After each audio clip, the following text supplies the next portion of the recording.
Salam dəyərli şagirdlər, hər bizi salamlayıram. Mən Əhmədov Fəxrəddin, 5 ildir müəllim olaraq fəaliyyət göstərirəm. Artıq demək olar ki, 5 ildən artıqdır. 2020-ci ildə MİQ-də 60-da 52 bal toplamışam. 2025-ci ildə sertifikasiyada isə 60-da 57 bal toplamışam. Artıq demək olar ki, gecə yarısıdır. Gecə yarısına baxmayaraq sizə algoritm haqqında daha aydın şəkildə qısa bir məlumat vermək istəyirəm. Qısa olmasına baxmayaraq əsas olan məlumatlardır. Gəlin ilk öncə algoritm nədir onu öyrənək. Algoritm qoyulmuş məsələnin həllinə aparıb çıxaran sonlu sayda hərəkətlər və əməllər ardıcıllığıdır. Başqa sözlə, müəyyən məsələni həll etmək üçün yerinə yetirilən məntiqi və hesabi əməliyyatlar ardıcıllığıdır. Algoritmdə hər bir hərəkət və ya əməl algoritmin addımı adlanır. Başqa bir nümunə desək, algoritmə başqa bir tərif desək, algoritm hər hansısa bir məqsədə çatmaq üçün müəyyən edilmiş addımlar ardıcıllığıdır. Yəni, əvvəlcədən müəyyən olunub bu proses və bu proses addımlardan ibarətdir. Bir addımlar yığımıdır. Belə qeyd etmək olar. Algoritm sözü 19-cu əsrin görkəmli özbək riyaziyyatçısı Əl-Xarazminin adının latın dilindən algoritmi tərcüməsidir. Algoritmi hazırlayan və ya tərtib edən insandır. Lakin icra edən insanlar və bütün mümkün texniki qurğular, robot, kompüter, məişət texnikası və bizlər də ola bilirik. Algoritm nədir? Algoritm verilmiş problemi həll etmək və ya müəyyən məqsədə çatmaq üçün yerinə yetirilən addımlar toplusudur. Gündəlik həyatımızda da algoritmlər var. Səhər rutini, yemək hazırlığı kimi, səhər dururuq. Nə edirik? Səhər durduqdan sonra əynimizi geyinirik, üzümüzü yuyuruq, yeməyimizi yeyirik, görüləsi işləri görürük. Bu özü bir algoritmdir, addımlar ardıcıllığıdır. Gündəlik həyatımızdan bir nümunə desək, qəhvə hazırlamaq. İstənilən addımlar bunlardır. Suyu qaynat, qəhvəni tök, qarışdır, süz. Yemək bişirmək, resept addımları ardıcıllığı, algoritm kimi işləyir. Bir yeməyin resepti var, menüsü. Bir neçə addımlardır. Birinci addımdan başlayaraq bu addımları ardıcıl şəkildə həyata keçiririk. Paltar yumaq, giriş, yəni paltar yuyan maşına daxil etmək, əməliyyat, paltarlar yuyulur, çıxış, paltarları paltar yuyan maşından götürmək. Algoritmin əsas xassələri var. Təbii ki, algoritmin xassələri çoxdur, amma əsas olaraq 4 xassə var ki, bu da ümumi təhsil kitablarında da bu 4 xassələr qeyd olunubdur. Əsasən bunları sizə çatdırmaq istəyirəm. Algoritm yalnız addımlar toplusu deyil, onun düzgün və aydın işlək olması üçün 4 əsas xüsusiyyət var. Yəni, xüsusiyyət odur ki, ona məxsusdur.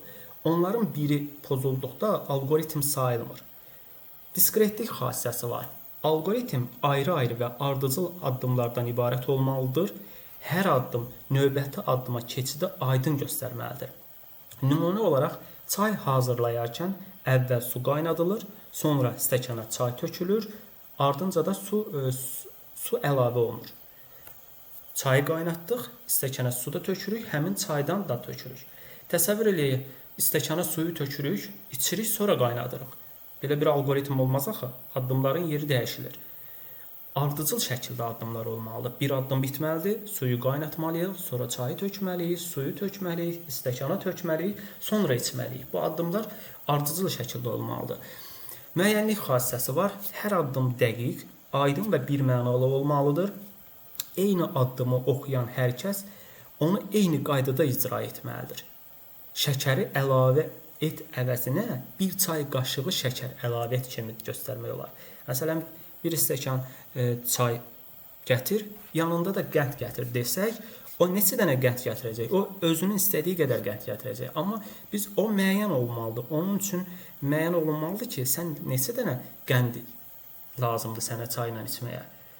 Bilinmir axı. Yəni, dəqiq məlumat olmalıdır. Bir menyu götürsək, yemək menyusunu, həmin menyuda o yeməyi heç ömrümüzdə pişirməmişik, heç dadını bilmirik, tərkibini bilmirik. 7-ci, 8-ci sırada yazılan silinibdir. Artıq biz o yeməyi düzgün şəkildə pişirə bilmərik. Müəyyən deyil addımlar. Hər bir addımı ayrı-ayrılıqda müəyyən olunmalıdır, dəqiq şəkildə. Kütləvilik. Algoritm yalnız bir halda deyil, oxşar tipli bir çox məsələdə tətbiq oluna bilməlidir. Yəni ümumi istifadə üçün yararlı olmalıdır. Eyni yemək resepti müxtəlif evlərdə və fərqli mətbəxlərdə də istifadə oluna bilər. Məsələn, bir yeməyin reseptini götürsək, onu Amerikada da bişirsək eyni dadı verməlidir, eyni bir yemək verməlidir. Azərbaycanda da bişirsək eyni yemək olmalıdır. Bir resepti götürsək, Azərbaycanda bişirəndə dolma, Amerikada bişirəndə kotlet alınmayacaq. Eyni bir resept isə eyni bir yemək alınmalıdır. Bu kütləvilik eyni sinfə aiddir. Riyaziyyatda bir düsturu götürsək, həmin düsturdan bir misalı həll etdikdə, həmin misalın rəqəmlərini dəyişsək, yenə də o misalı həll etməliyik. Bu kütləvilik deməkdir. Bu eyni sinfə aid olan bütün məsələləri həll etmək üçündür. Alqoritmin nəticəlik xassəsi, alqoritm mütləq sonlu sayda addımdan sonra nəticə verməlidir. Sonsuz davam etməməli və işi tamamlamalıdır. Çay hazırlanmasını müəyyən addımlardan sonra hazırdır nəticəsi tamamlanmalıdır. Məsələn, bankomatdan bir pul çıxarırıqsa, kartımızda nə qədər pul var bilmirik. Bilmirik maaşımız köçübmü? Daxil edirik kartı. Pul var, puldan çıxarırıq və kartı çıxarırıq. Son. Baxırıq, pul yoxdur, kartımızı çıxarırıq. Yenə son. Birincidə müsbət nəticə, ikincidə mənfi nəticə. Amma sonda mənfi oldu. Mənfi olsa belə nəticə oldu. Kartımız əvədəlik bankomatın içində qalmadı ki. Qalsa, burada nəticəlik xassəsi pozulur. Yəni, təsadüfən kart qala bilər, o dəqiqə məlumat verir ki, bizim kartımız burada qaldı. O kartın dalından düşürük ki, o kartı çıxaraq. Yəni, biz çıxara bilməsək belə, həmin şirkət, bankdan işçilər gəlir, o kartı çıxarır daha sonra. Yəni, sonda bir nəticə olur, kart çıxır. Bu nəticəlik xassəsidir. Məsələnin kompüterdə həllinin mərhələləri. Məsələnin qoyuluşu, məsələnin analizi və tədqiqi, həll alqoritminin yaradılması, alqoritmin proqramlaşdırma dilində təsviri, testləşdirmə və sazlama, nəticələrin analizi və tədqiqi. Bu, məsələnin ardıcıl şəkildə həll olunması üçün kompüterdə bir mərhələ yığınıdır. Alqoritmin təqdim edilmə üsulları alqoritmləri əyani şəkildə təsvir etmək üçün müxtəlif təqdim edilmə üsullarından istifadə edilir. Bunlara sözlə, təbii dil şəkildə, qrafik, blok, sxem, cədvəl şəklində, proqramlaşdırma dil təsvirində. Yəni, əsasən bu üçündən ən çox biz istifadə edəcəyimiz blok, sxem olacaqdır. Növbəti dərslərdə də bu şəkildə qeyd olunur. Sözlə necə deyə bilərik? Məsələn, sağ tərəfdə yazılıb 5 və 7 ədədlərini toplayaraq cəmi tapın. Sözlə dedim. Siz də 5-in üstünə 7 gəldiniz, elədi 12. Dediniz ki, 5 üstə gəl 7 bərabərdir 12. Sözlə dedim, siz də o algoritmanı yerinə yetirib nəticəni dediniz. Bir nəticə oldu. Daha sonra blok sxem var. Blok sxemin növbəti slaydlarda hansı blokların nə iş gördüyünü daha ətraflı məlumat verəcəm. Ümumi olaraq, görünüş olaraq buna bənzər bloklardır. Bu blok sxem təsvirdə algoritmi bu şəkildə də təqdim etmək olur. İkinci də Python dilində kiçik bir proqram yazmışam. A bərabərdir 5, B bərabərdir 7, cəm bərabərdir A üstəgəl B. Print cəm. Artıq burada cəm nəticəni bildirir. Əsas blokların təsviri. Dəyirmi düzbucaqlı, başlanğıc və ya son deməkdir. Prosesin başlanılması və ya sonunu bildirir. Burada bütün blok sxemlərin əvvəlində və sonunda bu fiqur istifadə olunur, blok istifadə olunur, belə deyək. Düzbucaqlı, əməliyyatlar blokudur. Verilənlərin qiymətinin dəyişən əməliyyat və ya əməliyyatlar toplusudur. Burada əməliyyatlar dəyişən demək o demək deyil, biz nəyisə daxil edirik burada. Bu blokda proseslər yerinə yetirilir. Məsələn, çıxma, vurma, bölmə, toplama və s. proseslər burada həyata keçirilir.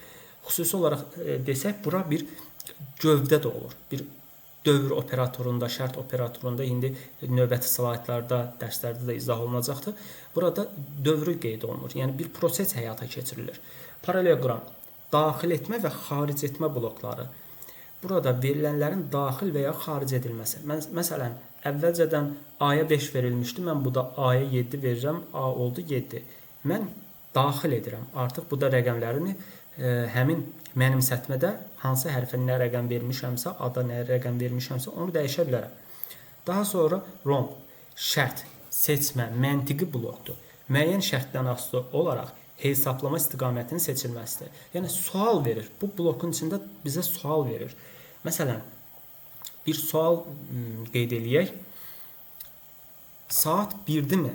Saat 1-dirsə gedin, əks halda qalın. Saat 1-dirmi sualını qeyd eləyəndə biz saata baxırıq. Həqiqətən saat 1-dirsə hə yolu ilə, qolu ilə gedirik. Yoxdursa yox qolu ilə gedirik. Heç hara getmirik. Qalırıq yerimizdə. Modifikasiya, dövr. Modifikasiya bloku dövrdə istifadə olunur. Yekun. Bura qədər olan qısa bir məlumatın sual cavabını qeyd eləyək. Bu sualları siz oxuyun və cavabları aşağıda qeyd eləyərsiniz.